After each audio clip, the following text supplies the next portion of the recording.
할렐루야.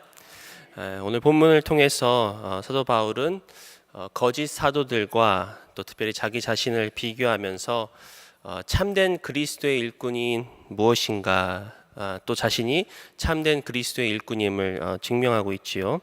특히 고린도 교회에 들어온 이 거짓 사도들은 스스로를 자랑하고 또 그러지 못하는 바울을 비방하는 모습들을 우리가 볼 수가 있는데, 오늘 본문을 통해서 바울은 저들에 대해서 어떻게 반응하며 또 우리에게 주는 교훈은 무엇인지 좀 같이 살펴보기를 원합니다. 16절 보시면, 내가 다시 말하노니 누구든지 나를 어리석은 자로 여기지 말라.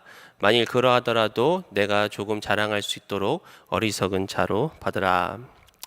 먼저 우리가 한 가지 기억해야 할 것은 사도 바울과 같은 훌륭하고 탁월한 영적 리더도 그를 반대하고 비방하는 자들이 있었다는 것입니다. 바울은 여러 지역을 돌아다니며 복음을 전하고 또 교회를 세우고 또 많은 능력을 행하였지만 오히려 그것을 시기하고 질투하고 또 사도의 전통성을 따지면서 사도를 비방하던 자들이 있었다는 것이죠. 특히 사도 바울은 이게 본인 스스로도 이렇게 언변이 좀 부족하였다라고 말씀하고 있지 않습니까? 그래서 그러한 모든 것들을 가지고 이렇게 트집을 잡았던 것 같습니다. 또 심지어 빌립보서에 보면 사도 바울이 감옥에 갇혔을 때 사람들이 오히려 이 바울을 더 괴롭히려고 복음을 더 열심히 전했다라는 그런 표현도 있고, 이와 같이 이러한 바울과 같은 위대한 사람도 그를 비방하는 또 반대하는 자들이 있었다는 것은 또 우리에게 중요한 교훈이 될 수 있습니다. 우리가 아무리 열심히 하나님의 일을 하고 또 정직히 행하고 또 하나님께서 우리를 쓰임 받는다고 하지만 때로는 우리를 그럼에도 불구하고 우리를 반대하고 비방하는 사람들이 있을 수 있다라는 것이죠. 다시 말씀드려서 우리는 모든 사람을 다 만족시킬 수 없습니다. 또한 예수님도 그렇게 하셨죠. 예수님도 바리새인들이나 서기관들이나 종교인들이 예수님을 반대하고 또 예수님을 비방하는 것을 우리가 알 수가 있습니다. 그렇기 때문에 이런 것들을 우리가 또 이해하고 받아들일 필요가 있다는 것이죠. 우리가 최선을 다하고 나름대로 하나님 앞에 올바로 노력하지만 때로는 우리를 반대하고 비방하는 사람이 있을 수 있다. 그럴 수 있다. 이것을 통해서 특별히 이렇게 낙심할 필요 없고, 또 이것이 인간임을 우리가 잘 이해하고 또 오늘 이렇게 말씀처럼 이렇게 바울과 같이 또 우리가 온유와 겸손으로 또 그들에게 대해야 한다는 것입니다. 그래서 우리가 먼저 기억해야 될 것은 바울도 그랬는데 예수님도 그랬는데 때로는 우리 주위에 또 우리를 힘들게 하고 오해하고 또 비방하는 사람들이 있으면 넉넉히 그것을 또 이렇게 넘어갈 줄 아는 그런 여유와 지혜가 있기를 축복합니다. 그러면서 이 바울이 이제 얘기를 하는 거예요. 내가 다시 말하노니 누구든지 나를 어리석은 자로 여기지 말라. 여기서 이제 어리석은 자라는 의미는 이 거짓 사도들을 이야기할 수가 있죠. 특별히 자신의 어떤 육체를 자랑하고 또 바울을 비방하고 또 그들에게 거짓된 그런 진리들을 이야기하는 사람들로 자기 또한 여기지 말라.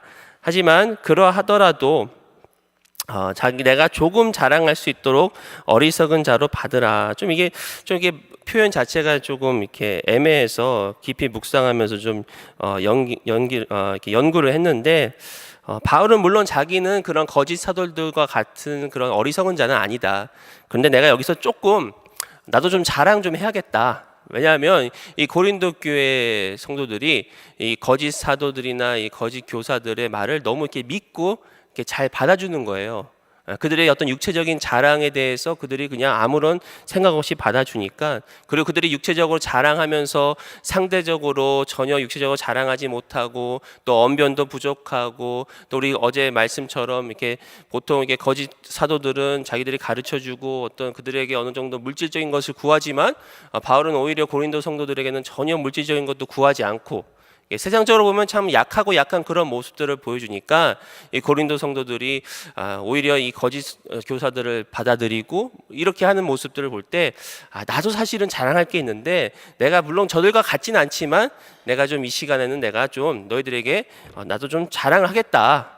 결국은 자랑을 통해서 좀 저들과 나를 비교하면서 너희들이 깨닫기를 원한다. 좀 이제 그런 표현에서 오늘 이게 본문 말씀들을 좀 진행하고 있는데요. 그러면서 이야기하는 것이, 평소에는 바울은 자기 자신을 자랑하거나 내세우는 사람이 아니지만 교회를 통해서 너희들이 한번 듣고 진정으로 무엇인지 좀 분별해 봐라. 이제 이런 의미에서 좀 이야기를 하는 것 같습니다. 그래서 17절에 보시면 내가 말하는 것은 주를 따라 하는 말이 아니요 오직 어리석은 자와 같이 기탄 없이 자랑하노라. 18절에 여러 사람이 육신을 따라 자랑하니 나도 자랑하겠노라.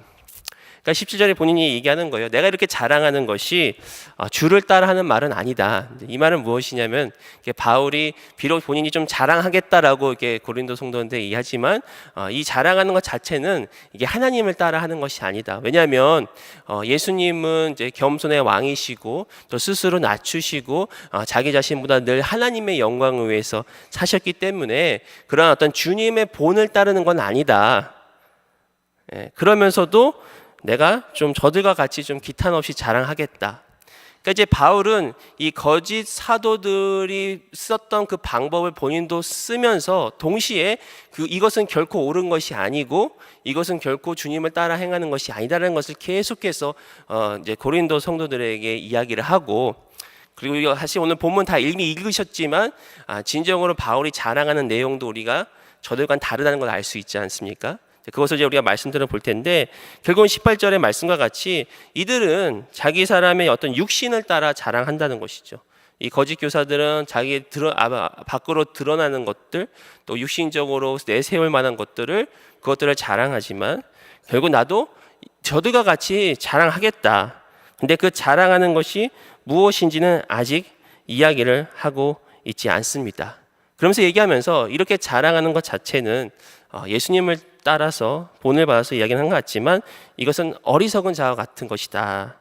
그러면서 이렇게 고린도 성도들에게 자랑한다고 하면서 이건 또 어리석은 짓이라고 하면서 이렇게 좀 이렇게 왔다 갔다 하면서 이 고린도 성도들에게 좀 깨닫게 해주려는 그런 어떻게 보면 이게 바울의 또 지혜와 또 이렇게 좀 재치를 볼 수 있는 그런 대목인 것 같습니다. 그러면서 이야기를 하는 거예요. 19절에 보시면 너희는 지혜로운 자로서 어리석은 자들을 기쁘게 용납하는구나. 드디어 이제 얘기를 하는 거예요. 너희들은 스스로 지혜롭다라고 여기면서, 그리고 지혜롭다고 생각하면서 저러한 어리석은 자들을 그냥 용납하는 것도 아니고 기쁘게 용납하는구나. 이것을 이제 사도 바울이 저들에게 깨닫게 하면서 또 한편으로는 저들에게 지금 이렇게 권면을 하면서 또 책망을 하고 있는 거죠. 왜냐하면 그들이 스스로 지혜롭게 여긴다. 특별히 그들이 어떤 헬라 철학을 자랑하고 세상의 지식을 자랑하고 또 이 고린도 교회가 또 믿음으로도 충만하였고 또 은사적으로도 이렇게 많은 은사들을 행하였고 그런 좋은 여러 가지 점들이 있는데, 그것이 오히려 스스로를 교만케 하고 스스로를 자랑케 함을 통해서 결국은 이 거짓 사도들이 이야기하는 것들, 또 그들이 가르치고 있는 거짓된 그런 가르침들과 또 육신의 자랑으로 하여금 저들이 이렇게 분별력 없이 저 사람들을 용납하고 받아들이는 것에 대해서 지금 바울은 오히려 책망을 하고 있다는 것이죠. 너희들이 그렇게 지혜로운 사람인데 어찌하여 저런 어리석은 자들을 용납하느냐라고 지금 반문하고 있다는 것이죠. 그래서 우리가 여기서 한 가지 또 살펴볼 수 있는 교훈은 바로 이 분별력이라는 것을 우리가 가지고 있어야 된다는 것입니다. 이 거짓된 가르침과 또 거짓 사도들은 바로 이 고린도 성도들로 하여금 미혹해하는 그러한 자들이었죠. 근데 이러한 것들이 지금도 계속해서 우리가 행하여지고 있는 것들을 알 수가 있습니다. 특별히 이제 요즘에 제가 이메일 가끔 가다가 좀 이상한 이메일을 받아요. 보니까 신천지에서 이렇게 가끔 가다 이렇게 이메일을 보내더라고요. 자기들의 어떤 교리를 막 이렇게 선전하는 거. 아마 생각할 때는 이게 웹사이트에 우리 교육자들 이렇게 이메일이 올라와 있으니까 그렇게 이제 보내지 않는가 그런 좀 생각이 듭니다. 그런 것처럼 이렇게 막 이렇게 선전하고 이야기를 하면서 그렇게 성도들을 미혹하는 그런 이단적인 무리들이 지금도 계속해서 하고 있지 않습니까?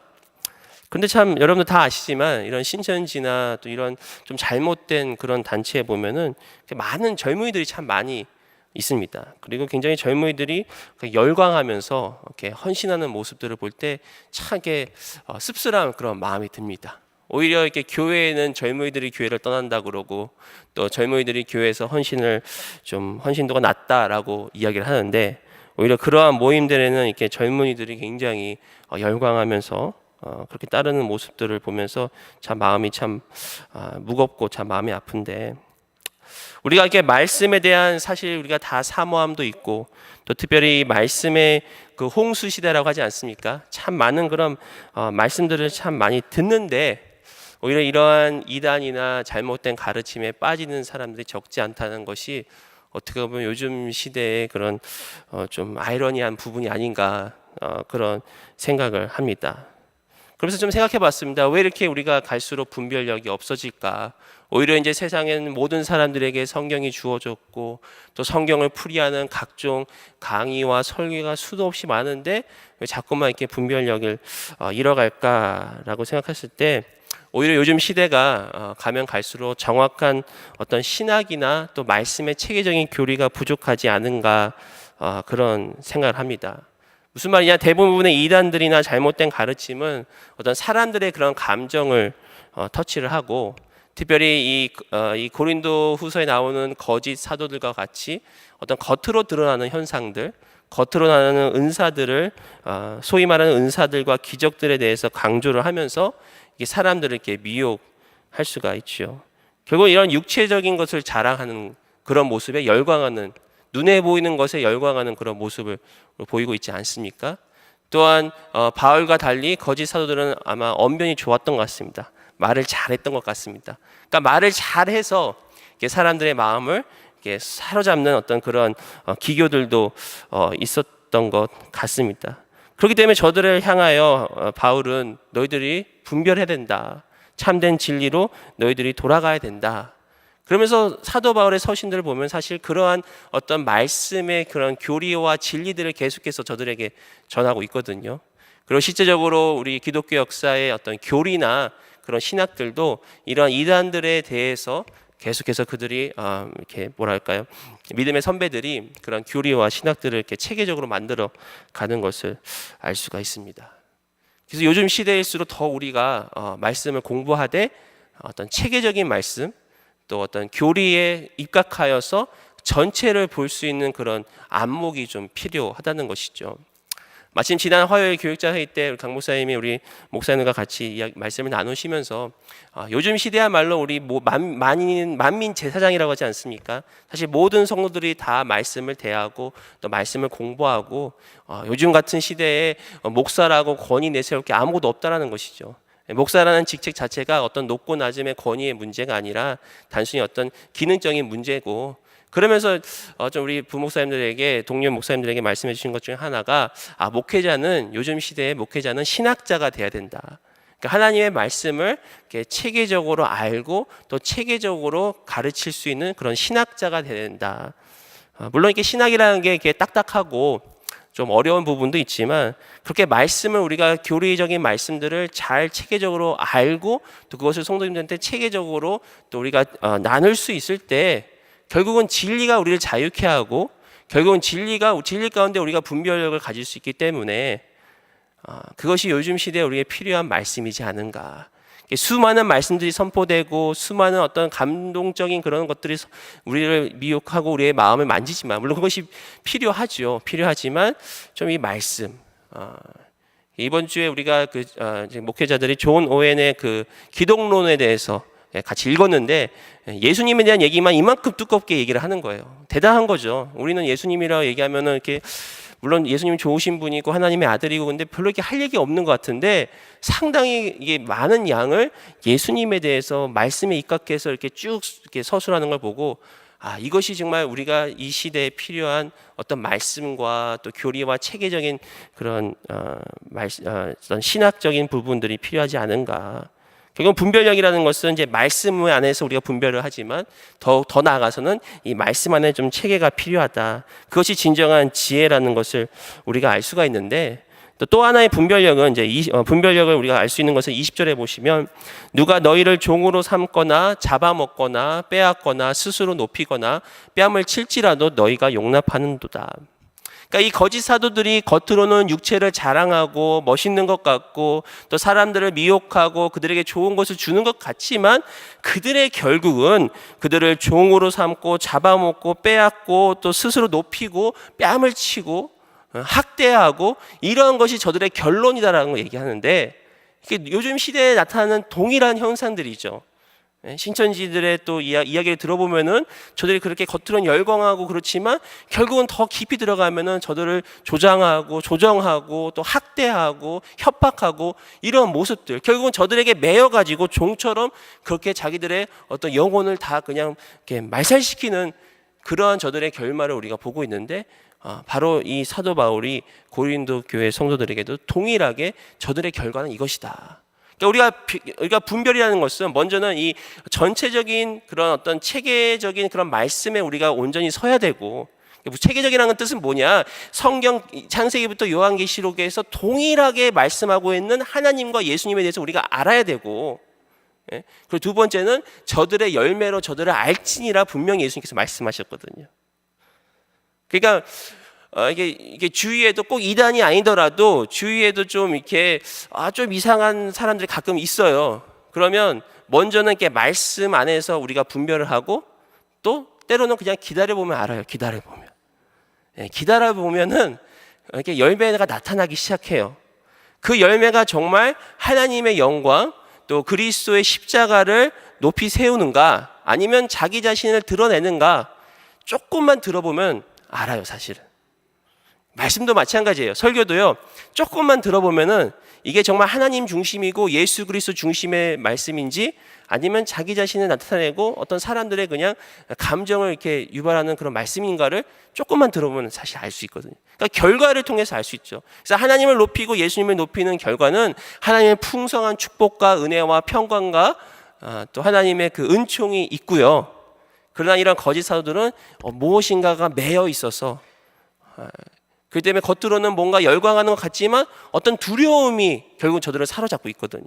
내가 이렇게 전도하지 않으면, 내가 이렇게 뭘 하지 않으면 어떤 이렇게 마치 이렇게 하나님께 벌을 받을 것 같은 그런 어떤 두려움으로 저들을 움직여내는, 이것이 결국은 이제 율법주의고, 이것이 결국은 거짓 사도들의 그런 모습이라는 것입니다. 그래서 우리가 이 사도 바울과 같이 정말 사랑과 온유한 마음으로, 그리고 오직 하나님만 높이는 그러한 영적인 리더들과 또 그러한 모습들에 우리가 분별을 해야 된다는 것이죠. 그러면서 21절에 이렇게 고백합니다. 나는 우리가 약한 것 같이 욕되게 말하노라. 그러나 누가 무슨 일을 담대하면 어리석은 말이 남아 나도 담대하리라. 사도 바울이 다시 한번 얘기합니다. 그러나 나는 스스로 약해졌다. 약한 자 같이 되었다. 왜냐하면 바울은 온유하고 겸손한 자였고, 또 그는 거짓 사도들과 달리 어떤 육체의 것들을 절대 자랑하지는 자가 아니었습니다. 또한 그들은 달리 고린도 성도들에게 물질적인 것도 요구하지 않았죠.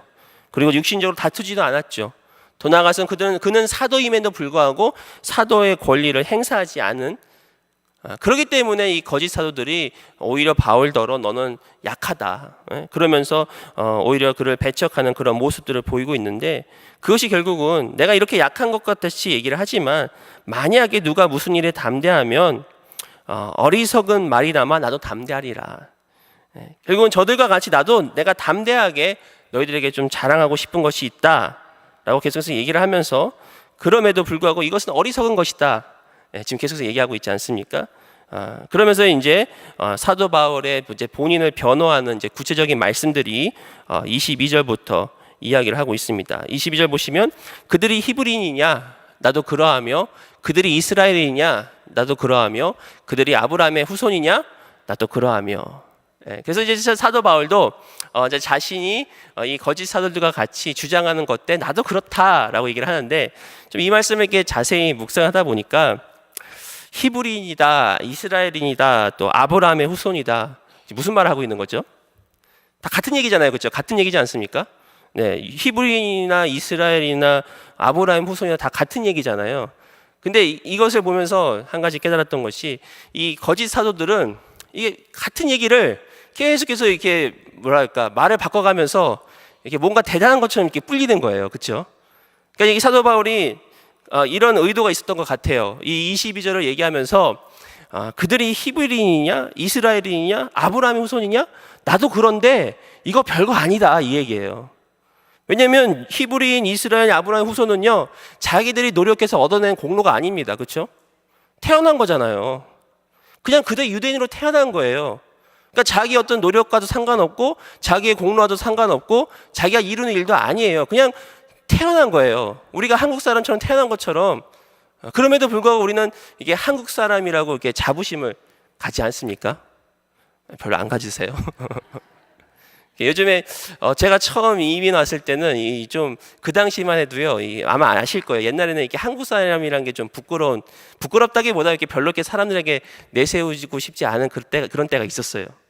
그래서 괜히 막 I'm Chinese 뭐 이러고 막 이랬는데 요즘엔 전혀 안 그렇잖아요. 예, 이 한국의 뭐 자부심이 굉장히 높죠. 또 얼마 전에 평창 올림픽도 하고 뭐 이러니까 또 우리 2세들 보면은 요즘에는 이제 한국 사람이라는 걸 너무 자랑스럽게 얘기를 해요. 오히려 한국말 더 배우려고 그러고 한국 드라마 보고 한국 노래 듣고 참 이게 얼마 안 된 시간이지만 그렇게 이제 한국인으로서의 그런 자긍심이 참 많이 올랐다는 것이 우리가 뭐 한 게 없잖아요. 그거에 대해서. 어떻게 보면은 저는 이것이 하나님의 은혜라고 생각합니다. 그러니까 우리가 한국 사람은 태어난 것도 하나님의 은혜예요, 사실은. 저는 한국 사람이 너무 좋아요, 한국 사람인 게. 요즘 같아서는 너무 좋아요. 예? 여러분, 우리가 황인으로 태어난 게 선교학적으로요, 굉장히 이렇게 좋은 이렇게 유익한 점이 있습니다. 황인. 왜냐하면 백인도 아니고 흑인도 아니고, 그러니까 어디 가나 다 어울리는 거예요.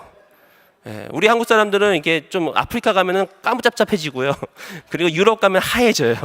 그러니까 이게 어디 가나 우리는 다 통하는 그런 민족이에요. 이것도 아니고 저것도 아니고. 그게 하나님의 은혜죠. 그러니까 지금 바울이 얘기하는 것도 그거예요. 우리가 유대인으로서 하나님의 특별히 이렇게 선민 의식이 있지 않습니까? 유대인으로서 히브리인으로서 아브라함의 후손으로 그들이 태어났지만 결국은 그들이 그게 내세울 게 아니라는 거예요. 이건 어떻게 보면 하나님의 은혜고 별거 아니다. 그러면서 이제 23절부터 이제 본격적으로 얘기하는데 그들이 그리스도의 일꾼이냐 정신없는 말을 하거니와 나는 더욱 그러하도다. 이제 그들의 어떤 그런 배경들이죠. 그런 히브리인, 이스라엘, 뭐 아브라함 후손 이런 배경들은 그건 별거 아닌데 그들이 그리스도 일꾼이냐? 그렇게 얘기하냐? 그럼 나는 더욱 그러하다. 이제 본격적으로 진정한 그리스도의 일꾼이 무엇인가를 지금 바울이 얘기를 하고 있는데, 근데 참 이렇게 바울도 재밌어요. 계속 얘기하는 거예요. 23절에 보면은 내가 정신없는 말을 하거니와. 영어로 보니까 I'm out of mind라고 그러더라고.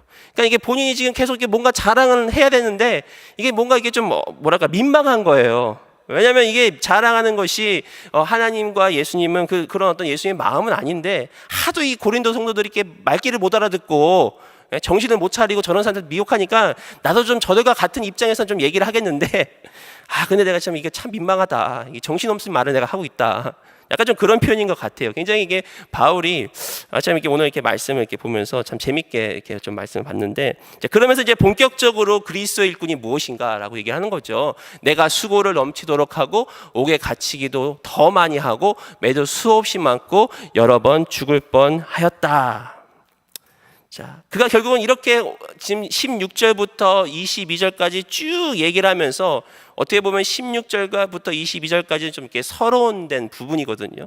그러면서 이제 본격적으로 내가 진짜 그리스도의 일꾼인 그 이유를 얘기하는 것이 결국은 어떤 육체적인 자랑도 아니고 학식적인 자랑도 아니고 어떤 배경의 자랑이 아닌 결국은 내가 얼마나 주를 위해서 고난받고 얼마나 주를 위해서 내가 헌신하였는 그 고난과 헌신에 대해서 지금 얘기를 하고 있는 거예요.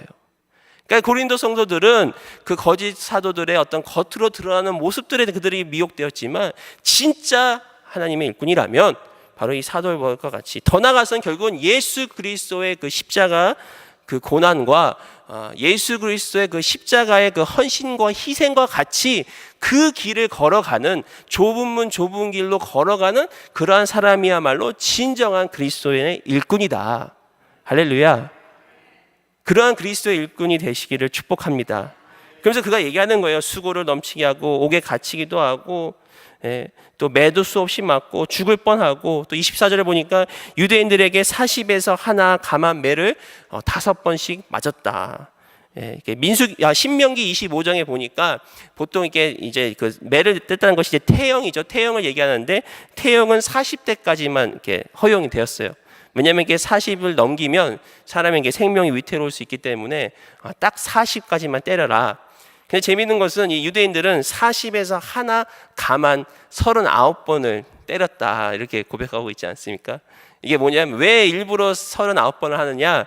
이게 유대인들이 잘못하다가 잘못 세다가 이게 40을 해야 되는데 41번 때릴까봐 미리 39번에서 멈춘 거예요. 네. 그러니까 이게 얼마나 이게 또 유대인들의 모습들을 우리가 좀 볼 수가 있는데, 그러니까 뭐냐면은 그만큼 율법에 대해서 철저하게 그들이 지켰다는 거예요. 철저하게. 그러니까 이게 이제 이 거짓 사도들의 결국도 거짓 사도들도 율법주의자들이고 결국은 이 거짓 사도들도 이게 유대인처럼 너희들이 행해야 된다라고 얘기를 하는데 그만큼 이 유대인들의 어떤 뭐랄까요 그런 모순을 보여주고 있는 거죠. 이것이 율법주의의 모습이죠. 40번을 때리지 말라니까 한 번 더 해서 39번까지만 때리는 거예요. 혹시 실수를 한 번 더 할까 봐. 그러면서 또 25절에 보시면 3번 태장으로 맞고 1번 돌로 맞고 3번 파선하고 일주야를 기쁜 바다에서 지냈으며 얘기를 하고 있죠. 그래서 이 태장은 또 이 로마인들에게 이제 이방인들에게 당한 좀 그런 것을 얘기를 하면서 또 26절에 여러 번 여행하면서 강의 위험과 강도의 위협과 동족의 위험과 이방인의 위험과 시내의 위험과 광야의 위험과 바다의 위험과 거짓 형제 중에 위험을 당하고 아주 엄청난 그런 고난의 모습들을 보고 있죠. 우리가 그냥 쉽게 읽어가지만 한번 그의 인생을 한번 상상해 보십시오. 또 27절에 또 수고하며 애쓰고 여러 번 자지 못하고 줄이며 목마르고 여러 번 굶고 춤고 헐벗었도다. 바로 이러한 모습들, 예수님처럼 고난을 당하고 수고하고 희생하는 모습이 진정한 참된 일꾼의 그리스도의 일꾼의 모습이라는 것입니다. 오히려 바울의 모습은 육신으로 자랑하는 모습이 아니라 어떤 죄인의 모습 그리고 가장 가난한 자의 모습으로 그렇게 살고 있지 않습니까? 바로 그러한 모습이 마치 예수님께서 하나님과 동등됨을 취하지 아니하시고 빌립보서 2장 말씀이죠. 이 땅에 오셔서 죽기까지 복종하신 그 낮아지신 예수님의 모습을 그대로 담는 것이 진정한 일꾼이다라고 오히려 역설을 하고 있죠. 그러면서 이제 28절에 보시면 이 외의 일은 고사하고 아직도 날마다 내 속에 눌리는 일이 있으니 곧 모든 교회를 위하여 염려하는 것이다. 29절에 누가 약하면 내가 약하지 아니하며 누가 실족하게 되면 내가 애타지 아니하더냐. 여기서 두 번째로 볼 수 있는 참된 그리스도인의 일꾼의 모습은 뭐냐? 바로 바울은 진정으로 교회를 사랑했다는 것이죠. 교회를 위해 염려했다는 것이죠. 정말 저들이 진짜 사도라면 바로 그들이 세운 교회를 또 하나님께서 세우신 교회를 진정으로 사랑하고 교회를 염려하는 그러한 모습이 진정한 그리스도의 일꾼이라는 것이죠. 어떻게 보면 이 말씀은 28절과 29절 말씀은 우리 아까 읽었던 앞부분에 그들이 저들을 종으로 삼고 저들을 취하고 저들을 먹고 이런 모습과는 상반된 그런 모습을 보여주고 있지 않습니까? 바로 참된 그리스도의 일꾼이라는 것은 자기 자신을 부인하고 다른 사람을 먼저 생각하는 일꾼입니다. 특별히 교회를 생각하고 성도들을 생각하고 또 저들을 위해서 아파하고 눈물 흘릴 줄 아는 일꾼이 진정한 교회의 일꾼이요 교회의 리더입니다. 그럴 때 우리는 진정으로 교회를 사랑하는 자들을 또한 분별할 수 있지요. 진심은 통하게 되어 있지 않습니까? 그래서 진정으로 마음을 다해서 교회를 사랑하고 성도를 사랑하는 리더가 참된 리더입니다. 그래서 아까 말씀드렸지만 강 목사님께서 요즘 목회자들은 우리가 신학자가 되어야 된다라고 하시면서 또 동시에 하신 말씀이 바로 우리는 목자, 셰퍼드가 되어야 된다라고 또 말씀을 하셨습니다. 결국 우리는 목회자, 저는 이제 목회자로서의 부르심이기 때문에 목회자의 본질은 결국은 우리 성도님들을 양들을 잘 목양하고 잘 이끌어주는 그런 목자와 같은 그런 모습을 할 수가 있지요. 그렇기 때문에 성도들을 살필 수 있는 그리고 그들을 위해 같이 눈물 흘리고 그들을 위해 기도할 수 있는 진심으로 사랑할 수 있는 그런 목자가 진정한 목자라고 얘기를 하는데 여기서 또 우리가 또 한 가지 알 수 있는 것은 그 28절 앞부분에 보시면 이 외의 일은 고사하고 라고 이렇게 표현을 하고 있지 않습니까? 그러니까 뭐냐면 지금 아까 우리가 금방 읽었던 이 사도 바울이 겪었던 수많은 고난과 희생과 헌신보다도 사도 바울이 진짜 마음에 염려하는 것은 바로 교회다라는 거예요. 교회다. 교회를 더 사랑하고 교회를 위해서 염려한다. 이게 무슨 얘기냐? 우리가 생각해 보면 이 고난도 때로는 우리의 공로가 될 수가 있거든요. 고난도 우리의 의가 될 수가 있거든요. 만약에 제가 예를 들어서 어디 제3국에 가서 잘못돼가지고 바울과 같은 이러한 일을 다 당하고 이 자리에 섰다고 생각해 보십시오. 그럼 여러분들이 저를 바라보는 눈빛이 어떨까요? 그 용케 살았네 뭐 이런 눈빛입니까? 아니면 야 대단하다, 그러니까 뭐 존경스럽다 뭐 그런 모습들을 보이지 않겠죠. 제가 그렇다는 게 아니라 일반적으로 이런 고난과 고통도 너무 그것을 내세우다 보면 그것이 결국은 자기 의가 될 수 있다는 거예요. 오히려 그것이 사람들로 하여금 예수님을 보게 하지 않고 자기 자신을 보게 만들 수 있다는 거예요. 그래서 어떻게 보면 사도 바울이 지금 여기서는 어쩔 수 없이, 그래서 30절에 보면 내가 부득불 자랑할진대, 지금 어쩔 수 없이 내가 지금 이 상황 때문에 내가 자랑을 하지만 다른 서신은 별로 자기 자신을 자랑하지 않거든요. 자기가 어떻게 생활했고 어떻게 희생당했고 어떻게 고난과 고통을 당했는지 그렇게 나타나지 않아요. 오히려 예수님을 높이고 오히려 성도들의 그런 형편을 돌아보면서 그들을 권면하면서 말씀을 전하는 그런 사도 바울의 마음. 그러니까 심지어 고난은 분명한 하나님의 영광이고 고난 가운데 영광이 있고 고난 가운데 하나님의 그런 어떤 상급이 있지만 그것조차도 나는 주님을 더 높이기 위해서, 더 나아가서는 그것보다도 내가 정말 마음에 힘쓰는 것은 바로 너희들이다. 교회를 사랑하고 교회를 향하여 애타게 생각하는 그 마음이다. 그렇기 때문에 누가 약하면 내가 약하지 아니하며 누가 실족하게 되면 내가 애타지 아니하더냐.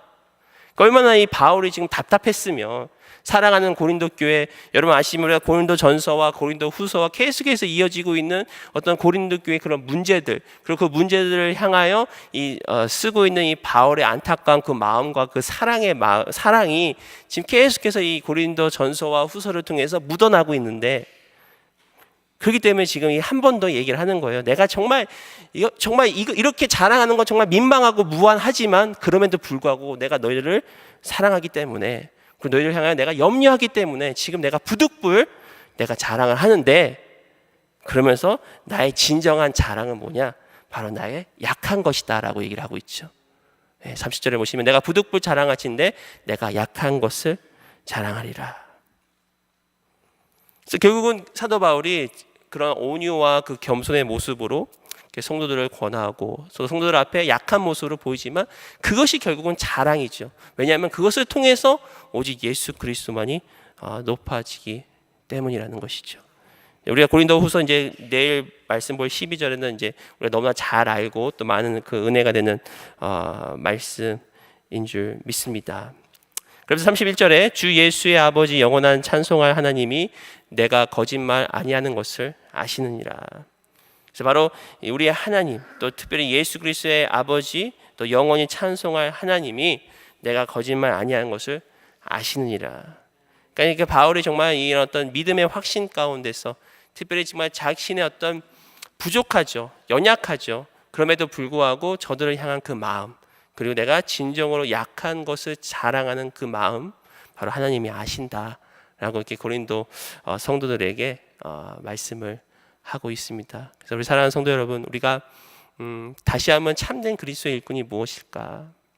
요즘 같이 이렇게 겉으로 드러나는 것을 많이 강조하고 또 이렇게 자기 PR이라고 그러죠. 이렇게 서로 자기 자신을 나타내는 것이 만연한 이 세상 가운데 정말 하나님이 인정하시고 또 하나님이 알아주시는 그런 참된 그리스도의 일꾼의 모습으로 우리가 살아가기를 원합니다. 그래서 바울과 같이 약한 것을 자랑하고 그리고 무엇보다도 성도들을 사랑하고 염려하는 그 마음, 우리도 동일하게 그 마음을 품고 오늘 하루도 승리하시기를 주님의 이름으로 축원드립니다.